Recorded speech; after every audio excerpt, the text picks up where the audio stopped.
Sanibona, ngaphambi singene kwivideo namuhla, ngithi angithathe lethuba ngibonge i-support nothando nesikhombise lona lingaphezu kokucabanga kwethu.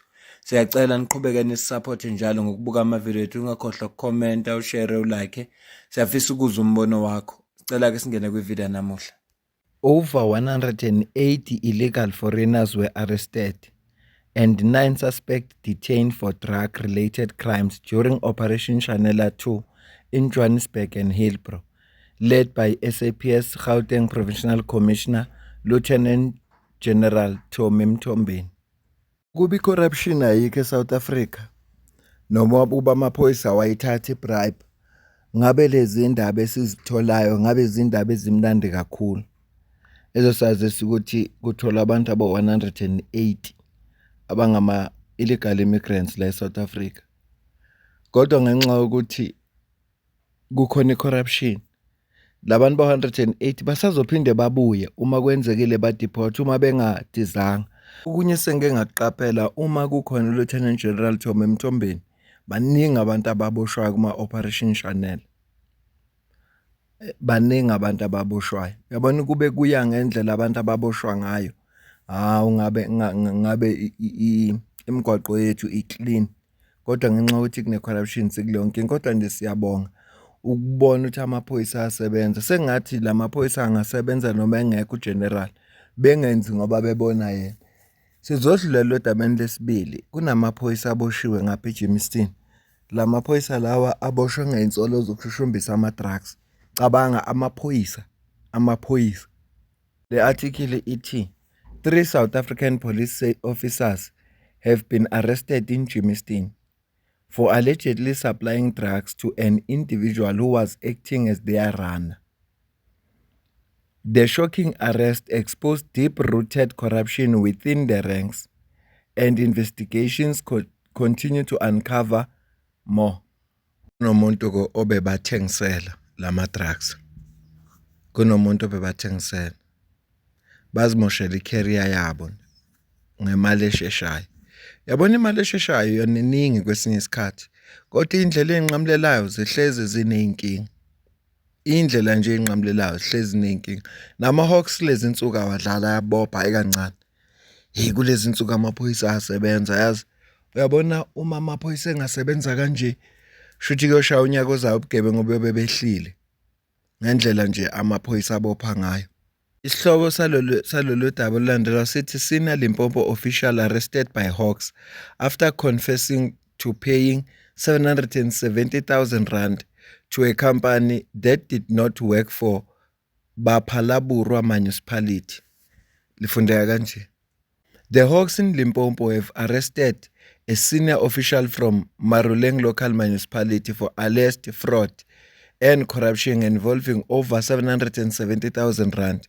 The 58-year-old suspect was taken into custody on Tuesday by the Phalaburwa-based Serious Corruption Investigating Unit, following a lengthy probe into irregular municipal payment.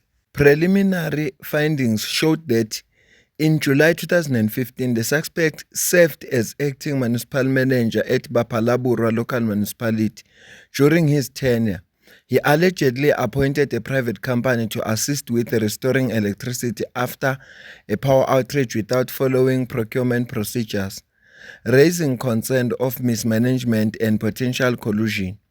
Hawks spokesperson Warrant Officer Letunya Morowa said the company soon submitted several payment claims despite providing no service to the municipality.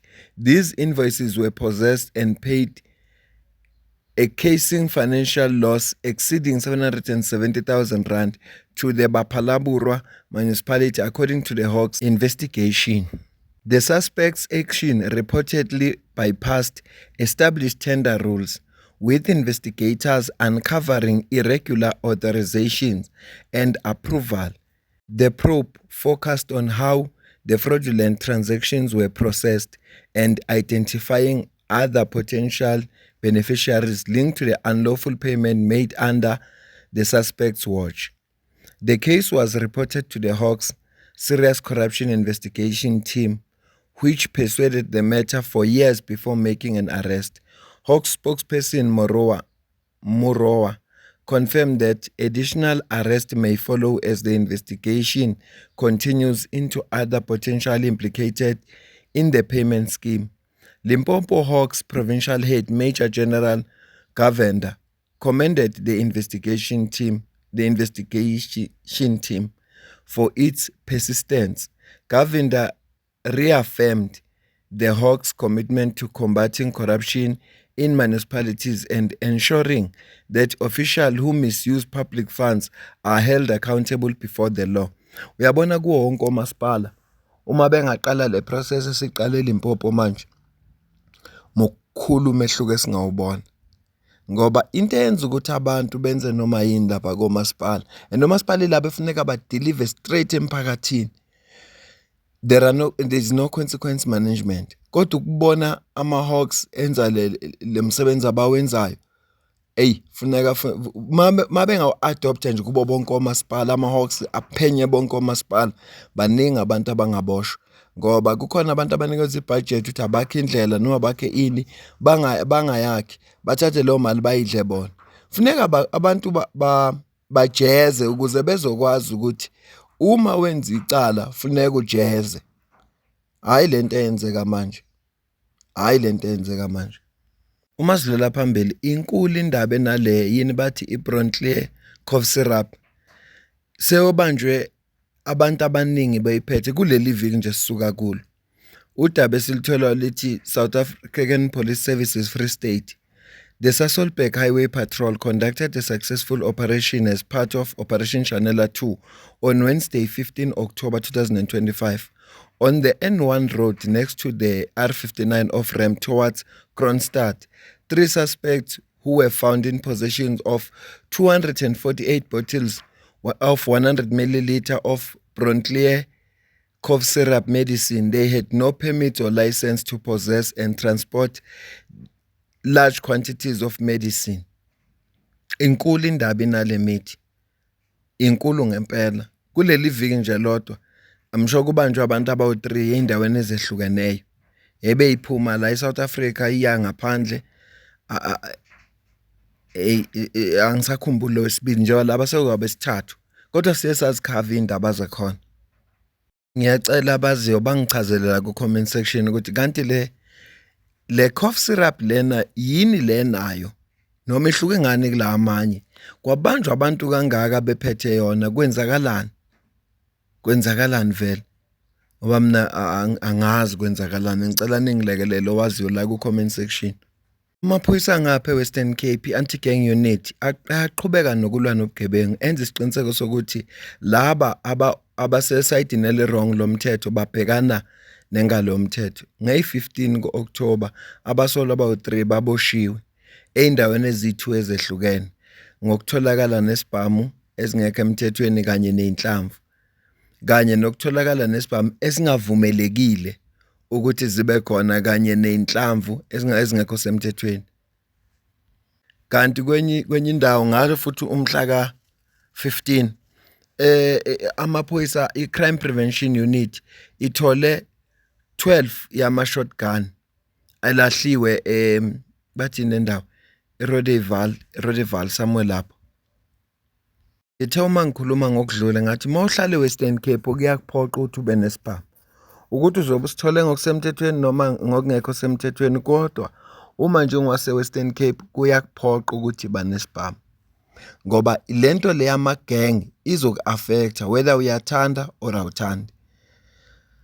So ngiyazi selokhu nje silandela izindaba awu2 ama-province aneyibhamu ngendlela exakile awu2 iKZN neWestern Cape. Abona le ndawo ezimbili ayizihamba phambili ezibhanyini ayizihamba phambili. Angiyibambe le video bengithi nje ngiku-update ngokwenzakalayo njengomuntu ofisa ukuhlala kwi-South Africa safe. Ngibona kufanele ngizireport lezi ndaba zamaphoyisa uma enza umsebenzi oncomekayo kanje.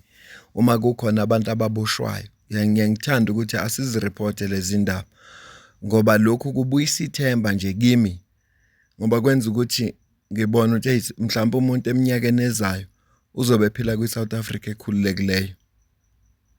Inkinga nje esinayo i-corruption ngoba labantu laba bayaboshwa, abanye banemali badizele wona lamaphoyisa abadedele. So kodwa nje sinethemba lokuthi izoguquka lesimo. Kubhlungu phela ukufana nathi thina singamalwa binding citizen. Siyasidumale ke ingakho nje kubhlungu uma sesibona amaphoyisa la ukuwona kufuneka avikele umthetho avikele thina eyingxenye yobugebengu. Ke kusidumaze lokho. Ngicela ukuzukuphawula kwakho la ku comment section mina nawe bese sidibana kwivideo elandelayo ngiyabonga.